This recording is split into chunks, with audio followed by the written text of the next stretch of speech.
तो चलिए guys, next lecture में हमने जाना कि सॉलिड्स क्या होते हैं, सारी सॉलिड्स की हमने प्रॉपर्टीज जानी। तो अब हम बात करते हैं इस लेक्चर में कि सॉलिड्स कितने टाइप्स के होते हैं। Heaven types they are solids, ठीक, यानी सॉलिड्स के अगर मैं टाइप्स की बात करूं, यानी types of solid, types of solid. तो अगर मैं टाइप्स ऑफ सॉलिड की बात करूं तो बेसिकली सॉलिड्स जो आपके एनसीईआरटी में दिए गए हैं वो कितने प्रकार के होते हैं?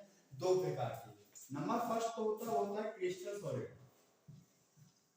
क्रिस्टल सॉलिड, और सेकंड होता है आपका non crystal solid, non crystal solid. जो आपका ये नॉन क्रिस्टल सॉलिड्स होते हैं इनको हम दूसरे उसमें बोलते हैं एमरफस सॉलिड, एमरफस सॉलिड। तो अगर मैं इनकी एक एक करके प्रॉपर्टीज की बात करूंगा कि क्या आपके क्रिस्टल सॉलिड्स होते हैं, क्या आपके नॉन क्रिस्टल सॉलिड्स होते हैं, इनका कच्चा चिट्ठा एक एक ए टू जेड हमको जानना होगा, ठीक। तो अगर मैं सबसे पहले पॉइंट ऑफ व्यू से देखूं तो जो क्रिस्टल सॉलिड्स होते हैं इनको हम क्या बोलते हैं? True solids. क्या कहेंगे इनको? True solids. यानी जो ये क्रिस्टल सॉलिड है ये क्या है? True solids. अगर मैं बात करूं नॉन क्रिस्टल सॉलिड्स की तो जो नॉन क्रिस्टल सॉलिड्स होते हैं ये कैसे हैं? Pseudo solid, pseudo solid. देखो मैंने आपको बताया था कोई भी अगर यानी स्टेट ऑफ मैटर, जब मैंने आपको बताया था यानी अगर कोई भी मैटर्स की फॉर्मेशन होती है तो वो किसी पार्टिकल्स द्वारा फॉर्मेशन होती है। तो अगर मैं पार्टिकल्स की बात करूं यहाँ पर जो क्रिस्टल सॉलिड्स हैं, ठीक है, यानी पार्टिकल्स के अरेंजमेंट क्या होता है इन सॉलिड्सों के अंदर। तो जो क्रिस्टल सॉलिड्स होते हैं इनके अंदर जो पार्टिकल्स होते हैं उनका अरेंजमेंट कैसा होता है, यानी इनके पार्टिकल्स पाए जाते हैं लॉन्ग रेंज ऑर्डर में, लॉन्ग रेंज ऑर्डर। यानी क्रिस्टल सॉलिड्स के अंदर क्या पाया जाता है? Long range order. अगर मैं बात करूं एमरफस सॉलिड यानी नॉन क्रिस्टल सॉलिड्स के अंदर तो इनके अंतर्गत क्या पाया जाता है? आपका short range order, short range order. देखो अब हम बात करते हैं कि लॉन्ग रेंज ऑर्डर और शॉर्ट रेंज ऑर्डर क्या होता है।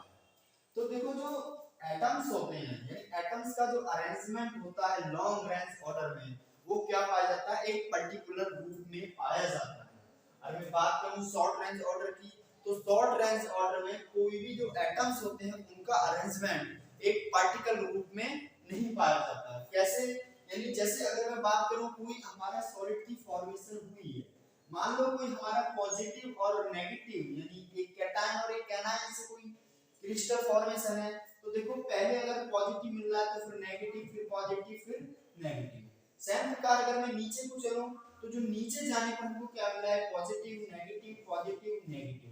इसी प्रकार इधर नेगेटिव तो यहाँ पॉजिटिव, यहाँ नेगेटिव, यहाँ पॉजिटिव, यहाँ पॉजिटिव तो यहाँ नेगेटिव, यहाँ पॉजिटिव, यहाँ नेगेटिव, यहाँ पॉजिटिव, यहाँ नेगेटिव, यहाँ पॉजिटिव, ठीक। यानी हमको इस जो एक क्रिस्टल सॉलिड है इसके अंदर है लॉन्ग रेंज ऑर्डर में हमको क्या देखने के लिए मिल रहा है? जो ये पार्टिकल्स हैं, ठीक, इन पार्टिकल्स का हमको एक पर्टिकुलर ऑर्डर देखने के लिए मिल रहा है।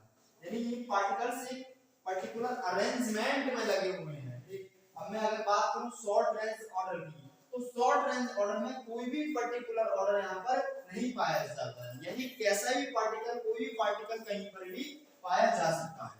मान लो जैसे अगर कोई पॉजिटिव पॉजिटिव पॉजिटिव पॉजिटिव में पाया जा रहा है, नेगेटिव नेगेटिव नेगेटिव तो नेगेटिव नेगेटिव भी पाया जा रहा है। यानी इनके अंतर्गत कोई भी जो शॉर्ट रेंज ऑर्डर है इसमें जो पार्टिकल्स हैं उनका कोई भी अरेंजमेंट पर्टिकुलर में नहीं पाया जाता। अब मैं अगर नेक्स्ट इनकी प्रॉपर्टीज की बात करूं इसमें क्रिस्टल सॉलिड्स में तो इनके मेल्टिंग पॉइंट्स की बात करूं तो जो क्रिस्टल सॉलिड्स होते हैं इनके मेल्टिंग पॉइंट्स कैसे होते हैं? फिक्स होते हैं, यानी they have fix melting points. अगर मैं बात करूं नॉन क्रिस्टल सॉलिड्स की तो इनके मेल्टिंग पॉइंट्स फिक्स नहीं होते, यानी दे हैव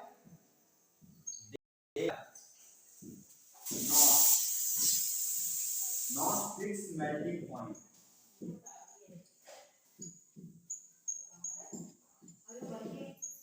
देखो ये क्या चीज है, यानी देखो मेल्टिंग पॉइंट जैसे मैं एक एग्जांपल लेके आपको समझाता हूँ कि जो क्रिस्टल सॉलिड्स हैं नॉन क्रिस्टल सॉलिड्स हैं इनके मेल्टिंग पॉइंट कैसे फिक्स होते हैं और इनके मेल्टिंग पॉइंट कैसे फिक्स नहीं होते। जैसे आपका बेस्ट एग्जांपल ले रहा हूँ मैं क्रिस्टल सॉलिड्स का NaCl, ठीक, और मैं नॉन क्रिस्टल सॉलिड्स का एक एग्जांपल दूं जैसे मान लो रबड़, ठीक। तो अगर हम इसको मेल्ट करेंगे क्रिस्टल सॉलिड को मेल्ट करेंगे, मान लो अगर मैं NaCl यहाँ पर लूं तो NaCl को अगर मैं मेल्ट करूं तो मान आ जाएगी हम लेट, ठीक। अगर मान लें NaCl अगर हमारा 500 डिग्री सेल्सियस पर क्या हो रहा है मेल्ट हो रहा है तो ये 500 डिग्री सेल्सियस पर ही मेल्ट होएगा, ठीक। 500 डिग्री सेल्सियस पर ही मेल्ट होगा। अगर हम 500 से यहाँ पर अगर हम 400 455 भी कर दें हम, ठीक, यानी 450 कर दें या 455 कर दें तो ये मेल्ट नहीं होगा, ठीक। अगर मैं बात करूं नॉन क्रिस्टल सॉलिड्स की तो इनके यानी अगर हम नॉन क्रिस्टल जो सॉलिड्स होते हैं इनके लिए कोई जरूरी नहीं है कि आप एक फिक्स टेम्परेचर ही दें। अगर इनको अगर हम थोड़ा बहुत भी टेम्परेचर दे दें तो ये क्या हो जाएंगे, ये मेल्ट आसानी से हो जाएंगे, इजीली मेल्ट हो जाएंगे, ठीक। यानी इसकी इस प्रॉपर्टीज के कारण इनको हम क्या बोलते हैं, अमरफस कहते हैं। अब आपको समझ में आया कि अमरफस इन्हें क्यों बोलते हैं, यानी इनको अमरफस इसलिए कहते हैं क्योंकि ये किसी भी टेम्परेचर पर मेल्ट हो सकते हैं, यानी इनको कोई जरूरी नहीं है कि एक फिक्स टेम्परेचर ही दीजिए। जैसे अगर मैं बात करूं आपको रबड़ की, ठीक, यानी इरेजर की अगर मैं बात करूं तो आप रबड़ को देख लीजिएगा, यानी जैसे मान लो 100 डिग्री सेल्सियस, ठीक, अगर फायर के आप उसको फायर के जस्ट आगे भी रख दो तो वो क्या हो जाएगी, तुरंत ही मेल्ट कर जाएगी। जैसे आपने देखा भी होगा अगर आप प्लास्टिक की बोतल लें और उसको हम आग के जस्ट सामने रख दें तो वो क्या हो जाएगी, तुरंत ही मेल्ट हो जाएगी। यानी कोई जरूरी नहीं है उसको फिक्स टेम्परेचर दें या ना दें। मगर मैं क्रिस्टल सॉलिड्स की बात करूं तो इसके लिए हमको एक पर्टिकुलर टेम्परेचर देना होगा। अगर ये 500 डिग्री सेल्सियस पर मेल्ट कर रही है तो ये 500 डिग्री सेल्सियस पर ही मेल्ट करेगी, ठीक। अब नेक्स्ट प्रॉपर्टीज की इसमें बात करते हैं क्रिस्टल सॉलिड और नॉन क्रिस्टल सॉलिड में, ठीक।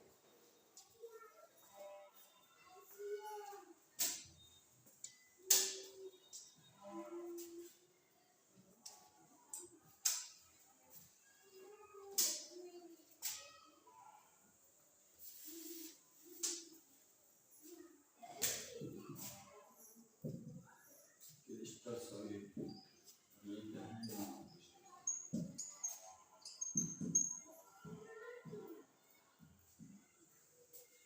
देखिए जो क्रिस्टल सॉलिड्स होते हैं ये कैसे होते हैं, इनकी प्रॉपर्टीज पाई जाती है क्रिस्टल सॉलिड के अंदर एनांसियोट्रॉपी, बहुत इंपॉर्टेंट एनांसियोट्रॉपी, ठीक। और नॉन क्रिस्टल सॉलिड कैसे होते हैं, आइसोट्रॉपिक। देखो एनांसियोट्रॉपिक और आइसोट्रॉपिक ये क्या वाला है, क्या चीज है, कैसी प्रॉपर्टीज है, इसके विषय में हम जानेंगे। देखो एनांसियोट्रॉपिक्स क्या होते हैं, ये जो एनांसियोट्रॉपिक्स प्रॉपर्टी होती है अगर हम क्रिस्टल सॉलिड्स के अंदर किसी एक पर्टिकुलर डायरेक्शन में चले तो उस डायरेक्शन में उस क्रिस्टल सॉलिड्स की प्रॉपर्टी कुछ अलग होगी, मगर अगर हम किसी और डायरेक्शन में चले तो उसकी प्रॉपर्टी उस डायरेक्शन में अलग होगी। अगर मैं बात करूं नॉन क्रिस्टल सॉलिड के अंदर जो आइसोट्रॉपिक प्रॉपर्टीज पाई जा रही है इस प्रॉपर्टीज में क्या होगा, अगर हम नॉन क्रिस्टल सॉलिड में किसी भी डायरेक्शन में चले उस डायरेक्शन में हमको क्या देखने के लिए मिलेगी, सेम प्रॉपर्टीज देखने के लिए मिलेगी। कैसे, एक एग्जांपल से समझते हैं, आइए मान लो ये कोई सॉलिड्स है जो एक यानी कैटायन और एनायन से फॉर्मेशन पॉजिटिव नेगेटिव और negative negative positive negative positive negative positive negative positive negative और पॉजिटिव। देखिए क्या प्रॉपर्टीज होती है एनांसियोट्रॉपिक्स और आइसोट्रॉपिक्स, ठीक। यानी ये भी क्रिस्टल सॉलिड्स है, ये क्रिस्टल सॉलिड्स में क्या होता है एनांसियोट्रॉपिक्स पाई जाती है कैसे, यानी अगर मैं इस डायरेक्शन में चलूं, देखिए अगर मैं इस डायरेक्शन में जा रहा हूं तो हमको क्या चीज मिल रही है, पॉजिटिव नेगेटिव। यानी अगर मैं एक सिंपल बात करूं तो आपको पता है पॉजिटिव नेगेटिव के बीच में फोर्स कैसा मिलेगा हमको, यानी इस डायरेक्शन में हमको अट्रैक्शन का फोर्स प्राप्त होगा। मगर अगर मैं इस डायरेक्शन में आना चाहूं तो देखो हमको इस डायरेक्शन में क्या मिलेंगे, सारे नेगेटिव, यानी जो अरेंजमेंट मिलेगा इस डायरेक्शन में आने पर हमको उस उस अरेंजमेंट में हमको क्या चीज मिलेगी, नेगेटिव नेगेटिव नेगेटिव नेगेटिव मिलेंगे। तो आपको पता है पॉजिटिव नेगेटिव की प्रॉपर्टीज अलग पाई जाती है और नेगेटिव नेगेटिव की प्रॉपर्टीज अलग पाई जाती है। यानी अगर एक सिंपल बात करूं तो देखो पॉजिटिव नेगेटिव के बीच में इस डायरेक्शन में जाने पर हमको क्या मिल रहा है, क्या मिल रहा है, अट्रैक्शन का फोर्स, और मैं इस डायरेक्शन में जा रहा हूं तो इस डायरेक्शन में आने पर मेरे को क्या मिल रहा है, रिपल्शन का फोर्स। ठीक, तो आपको पता है देखो एक बेस्ट एग्जांपल होता है ग्रेफाइट का। आप अच्छी तरीके से जानते हो जो ग्रेफाइट होती है उसकी स्ट्रक्चर्स कैसी पाई जाती है, लेयर्स के रूप में आती है। आगे बात करेंगे जब मैं क्रिस्टल सॉलिड्स के टाइप्स बताऊंगा उसमें मैं अच्छी तरीके से समझाऊंगा ग्रेफाइट की स्ट्रक्चर को। ठीक, यानी ग्रेफाइट के अब सिंपल उसमें जान लो कि ग्रेफाइट की स्ट्रक्चर किसके रूप में पाई जाती है, कुछ लेयर्स के रूप में पाई जाती है। यानी एक क्रिस्टल सॉलिड है ग्रेफाइट की। देखो अगर मैं आपको पता है जो ग्रेफाइट होता है ये क्या होता है, इलेक्ट्रिसिटी का क्या होता है, कंडक्टर्स होता है, यानी बेस्ट कंडक्टर्स ऑफ इलेक्ट्रिसिटी। ठीक, यानी इसमें क्या होती है, इलेक्ट्रिसिटी फ्लो हो जाती है। देखो मगर इसमें मैंने एनएनसी जो प्रॉपर्टीज पाई जाती है इसको समझाने के लिए ग्रेफाइट का एग्जांपल ले रहा हूं।